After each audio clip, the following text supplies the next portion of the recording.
주님께서 여러분과 함께 또한 사제의 영과 함께 루카가 전한 거룩한 복음입니다. 주님 영광 받으소서. 예수님께서 예루살렘으로 가시는 길에 사마리아와 갈릴레아 사이를 지나가시게 되었다.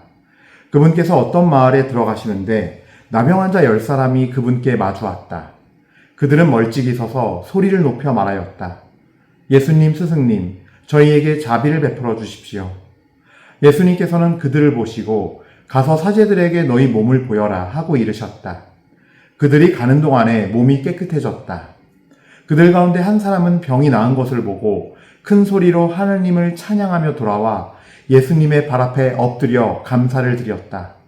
그는 사마리아 사람이었다. 그러자 예수님께서 말씀하셨다. 10사람이 깨끗해지지 않았느냐? 그런데 9은 어디에 있느냐? 이 외국인 말고는 아무도 하느님께 영광을 드리러 돌아오지 않았단 말이냐? 이어서 그에게 이르셨다. 일어나 가거라. 내 믿음이 너를 구원하였다. 주님의 말씀입니다. 그리스도님 찬미합니다.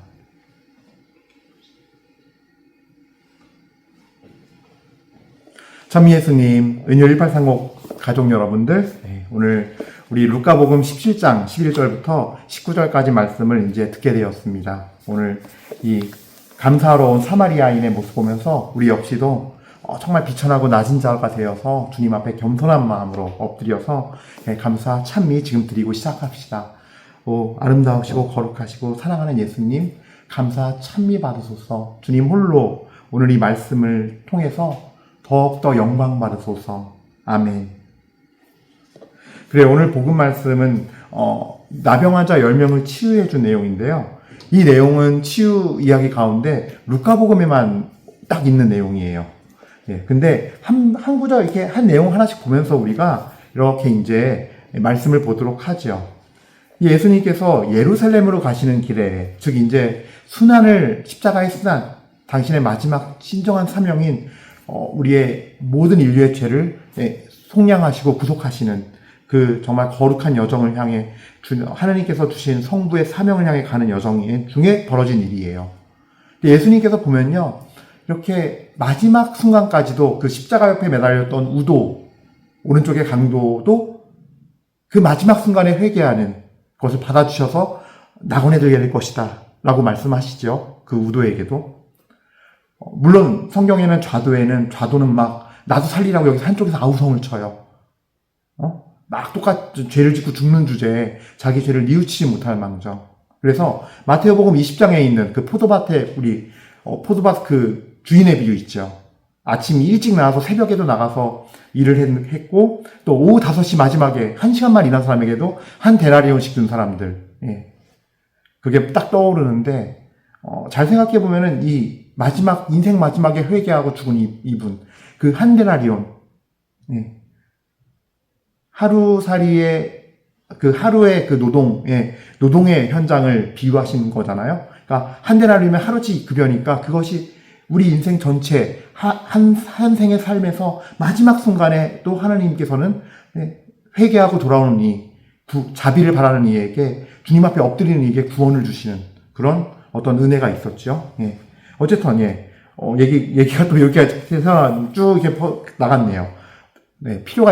들을 필요가 있는 사람이 있었나 봐요. 사실 마태복음 20장의 그 포도원 주인의 이 한 데나리온씩 준 비유는요, 굉장히 우리 자본주의 사람들이 알아듣기 힘들거든요.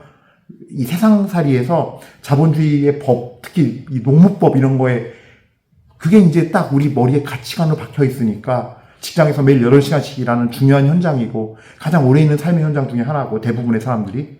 그러다 보니까 이 세상 법적인 거, 보상의 원리가 우리를 지배하고 있어서 아마 들을 필요가 있는 사람이 있었나 봐요. 오늘 누군지 모르겠지만 들을 필요가 있으신 분이 있어서 이 말이 좀 쭉 가지를 뻗어서 나갔네요. 예수님께서는 예루살렘으로 가시는 길이었어요. 자, 12절 말씀 이제 보겠습니다. 17장 12절입니다. 그분께서 어떤 마을에 들어가시는데 나병 환자 10사람이 그분께 마주 왔다. 그들은 멀찍이 서서 소리를 높여 말하였다. 예수님, 스승님, 저희에게 자비를 베풀어 주십시오. 마을에 이제 들어가셔게 됐는데, 멀찍이 서서, 나병 환자 10사람이었어요. 근데 멀찍이 서서는 뭐예요? 아마 마을에 들어가셨는데, 그 마을에서 떨어진 곳에서, 그 당시에 나병 환자들은 다 이렇게 격리시켰지요. 모세의 율법에 따라서 부정한 사람이라고 선포하고, 부정한 사람을 선언한 그 사람은, 사제에게 가서 몸을 보이고, 또 사제가 부정하다고 선언하면은 이 마을에서 벗어나서, 전염되는 걸 막기 위해서 벗어나서 나는 부정한 사람이요 하고 선포하면서 자기 가까이에 사람을 모지도 못하게 하고 따로 격리돼 살았어야 돼요. 근데 이들이 뻘찍이 서서란 얘기는 뭐냐면요. 예수님께서 지나가시나 안 지나가시나를 그러니까 기다렸던 것 같아요. 왜냐하면 이게 이 사람들이 자기가 나병이라는 선언을 받고서 그 마을 바깥에 따로 마을을 형성해서, 공동체를 형성해서 살아야 했는데, 일정 범위 밖으로 나갈 수가 없거든요. 그러면은, 귓동냥으로 누가 알려주지 않으면, 예수님이 얼굴도 모르는데, 언제 어디서 예수님을 본 적도 없을 텐데, 어떻게 알겠습니까? 그러니까, 정보를 들었겠죠. 예수님이 오늘 언제쯤에 지나가신다고 하더라. 오신다고 하니까 언제쯤 그 길을 지나갈 거야. 너희 그때부터 나와서 기다려. 예수님 만나봐. 얼굴도 모르고 누군지 모르지만 누군가가 분명히 이 중요한 천사가 되어서 이 10명의 나병 환자들에게 귀중한 정보를 제공해 준 거겠죠. 그래서 기다렸던 거예요. 간절함, 절실함. 소문은 들었는데 나에게도 그 병이 치유될 수 있는 자비의 은혜가 있었으면. 그래서 이들은 뻘찍이 서서 계속 기다렸던 거예요. 대충 그때쯤이 돼서 예수님이 지나가시자, 예수님 스승님 저희에게 자비를 베풀어 주십시오 하고 이 사람들이 소리를 지르기 시작했겠죠. 한 명이 지르지 않았겠죠. 10명이서 있는 힘을 다해서 함께 소리 질렀겠죠. 그러니까 우리도 간절함과 절실함이 정말 필요해요. 예수님을 목말라하고 갈망하고, 그냥 내가 내 삶이 편하면서 대충 살면서 뭐 그냥 그럭저럭 뭐 별일 없이 삽니다 라고 하면서 우리가 예수님을 쳐다보지 않게 되는 어떤 그게 원인이 되고, 그렇게 내 삶이 세팅되어 있으면은 사실 그거는 불행한 일이에요. 은총이 아니에요. 꼭 일이 있고 문제가 있고 막 허덕여야 되고 힘들고, 우린 그러기 싫잖아요, 늘. 하느님께서 좀 날 힘들게 하는 사람이 있으면은 저 사람을 좀 제거해 주세요. 혹은 저 사람을 제가 떠날 수 있는 어떤 좋은 기회가 생기게 해주세요. 아니면 저 사람이 변하게 해주세요. 이런 식으로 우리 자꾸 뭔가를 내 마음의 눈에서 벗어나게 하거나 없어지게 하거나 그 문제가 잘 해결되거나 역전되길 바라죠. 근데 그런 걸로는 우리는 예수님을 찾지 않게 돼요. 문제가 없다면은. 그러니까 그런 문제를 때문에 기도는 드리지만 그게 내가 생각하는 그게 답이라면은, 그래서 다 해결되고 치워진다면 더 이상 그거는 우리가 예수님과 멀어지게 되는 기회가 될지도 몰라요. 나중에 복음 말미에 가서 우린 그런 모습들을 보게 돼요, 실제로. 그러면 다시 17장 14절부터 이제 읽고 또 보겠습니다. 예수님께서는 그들을 보시고 가서 사제들에게 너희 몸을 보여라 하고 이르셨다. 그들이 가는 동안에 몸이 깨끗해졌다. 이들이 정말 예수님에 대한 절실함이 있었고 간절함이 있었던 게 여기서 드러나요. 그냥 멀찍이 서서 자비를 베풀어 주십시오. 예수님도 가서 사제들에게 몸을 보여 라고. 내가 그 10명 중에 한 명이었다 쳐봐요. 어떠세요? 저 같았으면 좀 이게 뭐지? 이렇게 쉬워? 이렇게 간단히? 뭐가 있어야 되는 거 아니야? 손을 얹어주고 정성껏 기도하고 하늘을 쳐다보고 뭐 이런 게 있어야 되는 거 아니에요? 이렇게 뭔가 거룩함도 없어 보이고 뭐가 있어 보여야 되잖아요. 있어 보이지가 않아요, 전혀. 예. 근데 믿어요. 이것도 중요한 포인트예요.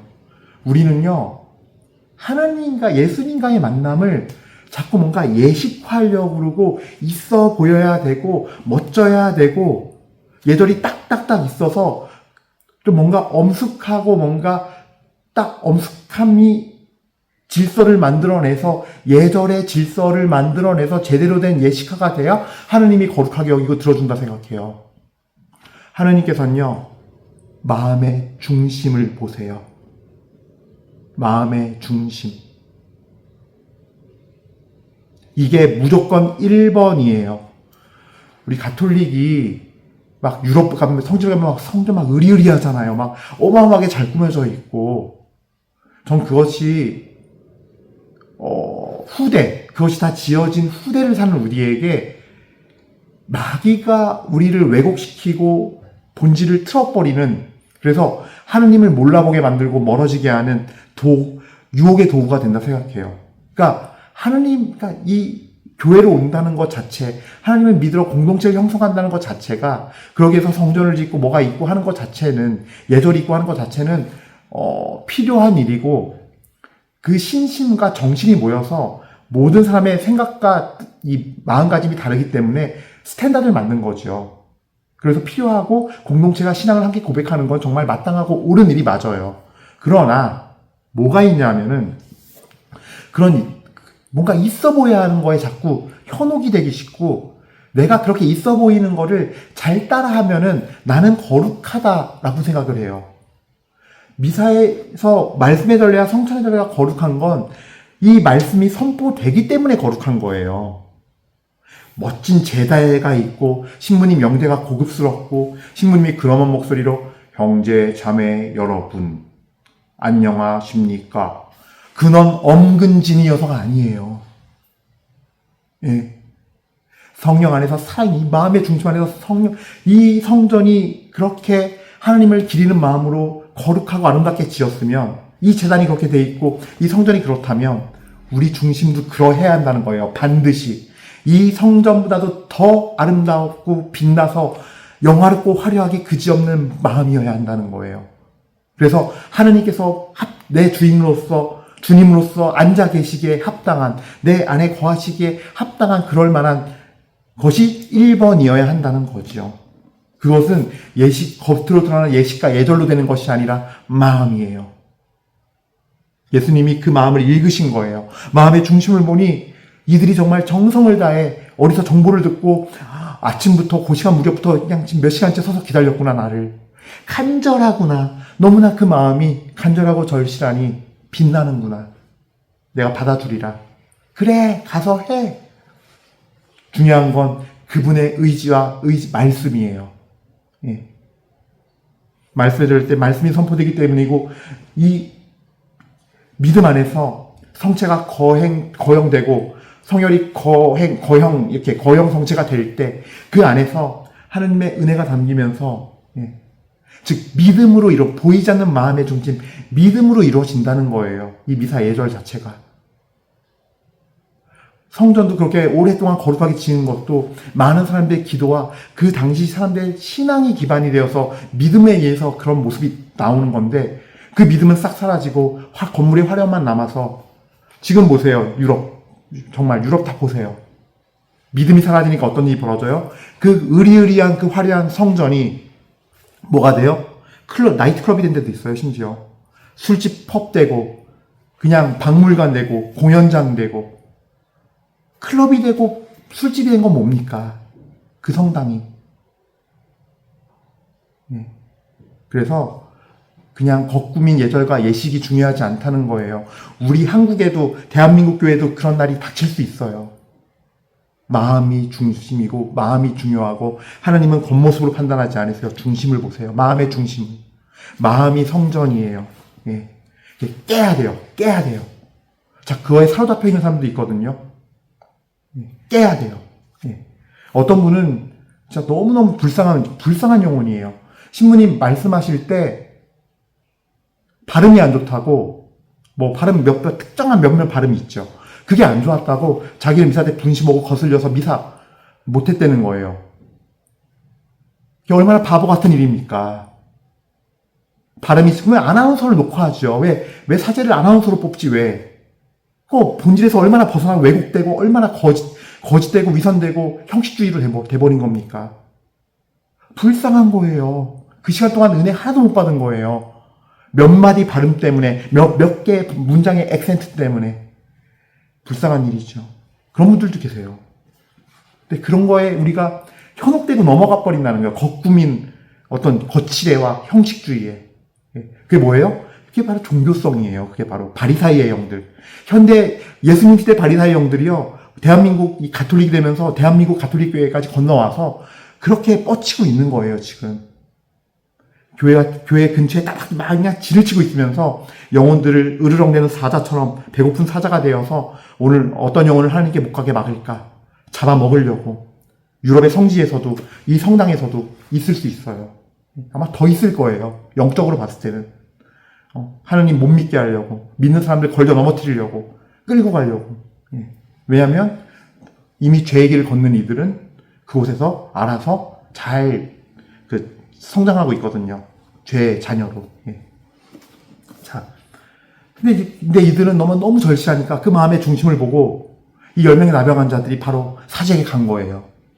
순종한 거죠. 너무 정말 그 절박함과 절실함 속에서.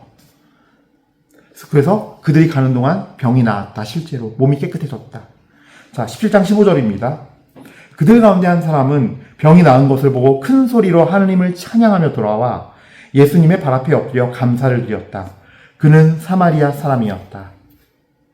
여러분, 이제부터 이게 중요한 거예요.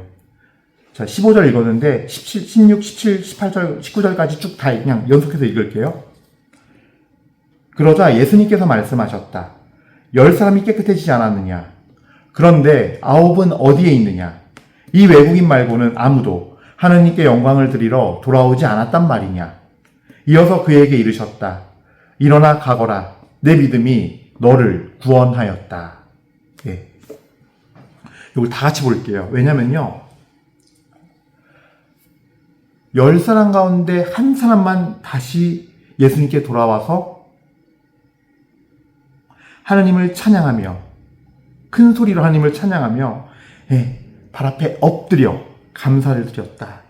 자, 10명 중에 1명, 이거는 비유적인 게 아니에요.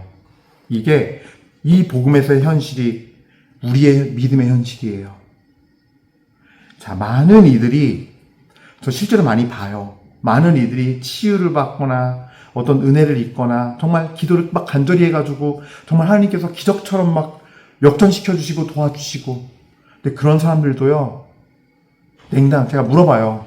아유, 신앙생활 잘하고 계세요? 그러면 어떤 분들은 냉담하고 있거나 그냥 주일만 근근히 나가거나 거의 대부분 그래요. 대부분 그냥 정말 아주 그냥 그런 사람들도 있고 막 그냥 성당 나가도 그냥 뜨뜻미지근하게 믿는 사람들 대부분이에요. 이렇게 잘 살펴보면은 10명 중에 1명만 예수님께 돌아와요. 9은요. 이 9명은 어디 갔을까요?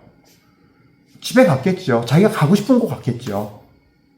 사랑하는 가족들에게, 자기 마을 이웃에게 갔겠죠. 뭐냐면 자기 길 간다는 얘기예요. 쉽게 얘기해서.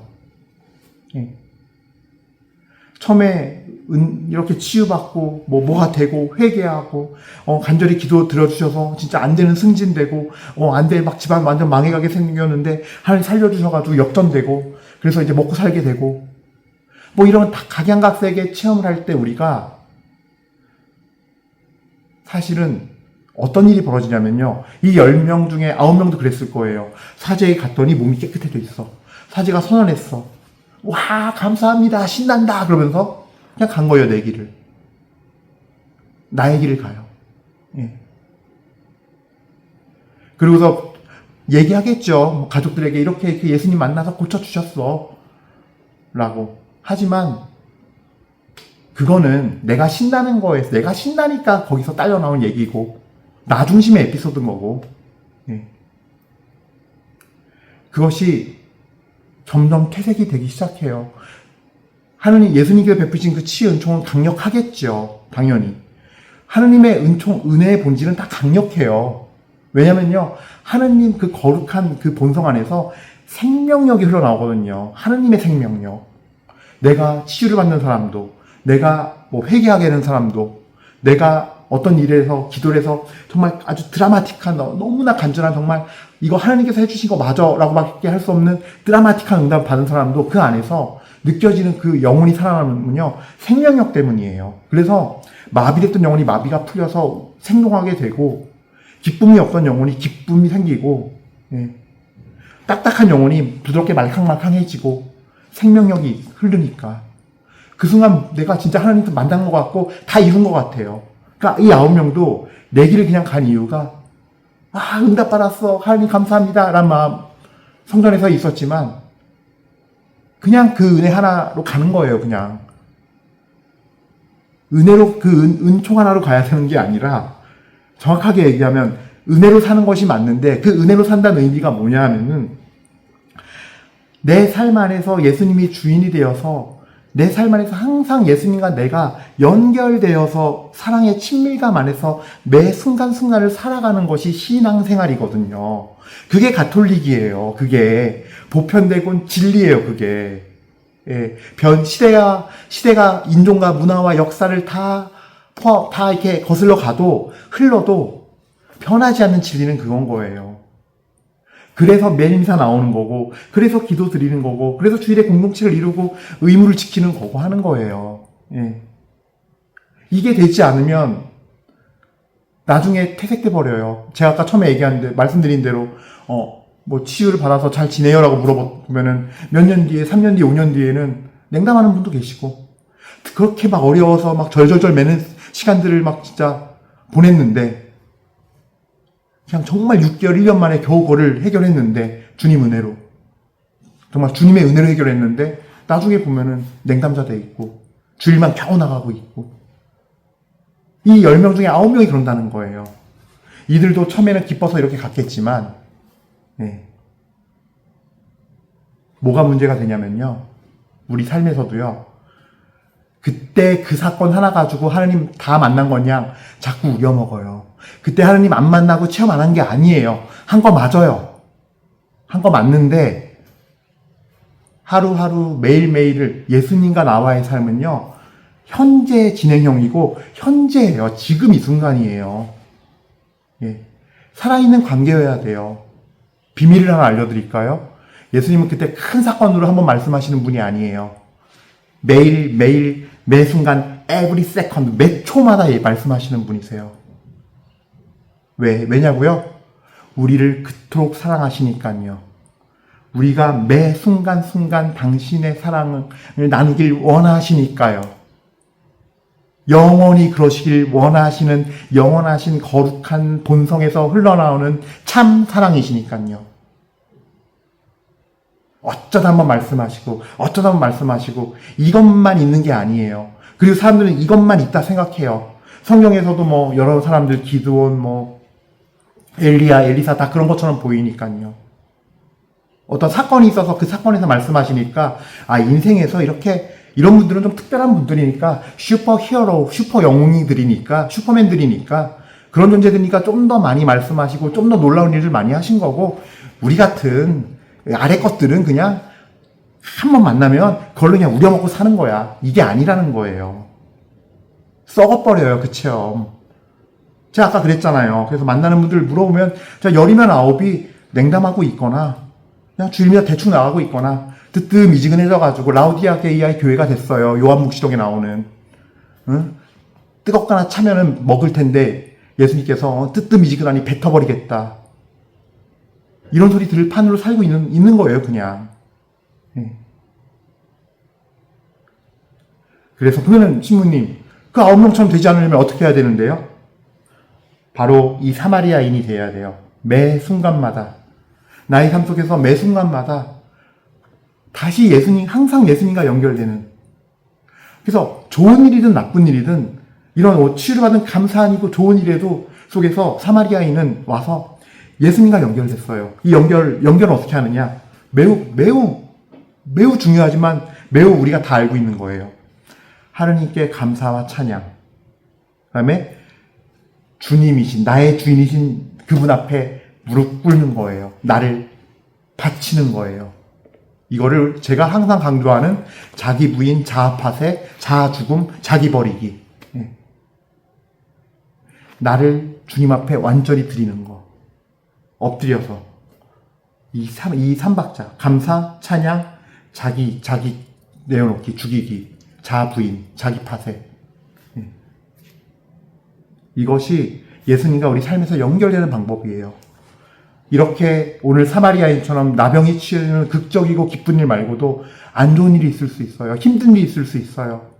어려운 일이 있을 수 있고 궁금한 일이 있을 수 있어요. 그때마다 연결되어서 그분 앞에 엎드려서 감사와 찬미로 섬기면서 물어보고 감사와 찬미 안에 내 삶을 주님과 함께 살려는 거, 이거예요.